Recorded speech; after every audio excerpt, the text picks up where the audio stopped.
Good evening, everyone. And tonight we're back with Bach's Goldberg variations. And he wrote them in sets of 3 within the 30 variations. Every third one is a canon. And following the canon, there's a Baroque form, one sort or another, often a dance form. And following that is one of these crossing hand virtuoso called an arabesque. So just to give you a brief introduction to each of those, the canon, you remember singing rounds at school. One person starts off singing the tune. After a little bit, the second person joins in, also singing the tune, but at a different time to the first one. And somehow miraculously it fits. Sometimes there's a third and a fourth voice join in, but you're all singing the same melody, but starting at different times. With a canon, it doesn't go repeating as a round does. A round is a round because you keep on singing round it and you keep on going. With a canon, it's composed right the way through. The first voice starts, the second voice enters, in this case, a bar later. And whatever the first voice does, in the next bar, the second voice does it as well. So Bach extraordinarily builds this piece of music with that discipline of this second voice singing the same thing as the first voice.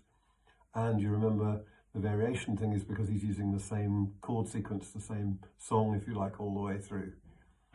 So that's the canon. The dance form in this case is called a passe-pied. It's a lively dance in 3, and Bach uses his favourite counterpoint. So you've got 4 voices all calling to each other, and it's only a 3-note tune. It reminds me of a Conservative Party political communication. Get it done. So you heard it in this voice, that voice. Every time you turn the TV on, you heard get it done.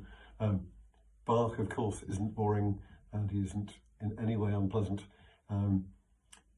Bach's passe-pied, you'll listen to these voices calling to each other and building through a beautiful dance. And the arabesque is, well, I think I have a picture of 2 children playing. One of the children starts off running, and he's running maybe around in sort of circles. And the other child is playing a jumping game, and he jumps across the path of the other child. Hopefully no collisions, but keeps jumping. And then they both have the idea they'll swap. And so the one who's doing the jumping runs, and the one who's running starts jumping. It's one of those, like we were saying last time, it's 2 manuals on the original harpsichord. So you would have heard a contrast of sounds between the 2 voices. Can't do that on the piano, but still you hear these 2 distinct children playing. Here we are, variations 3, 4 and 5 from Bach's Goldberg variations.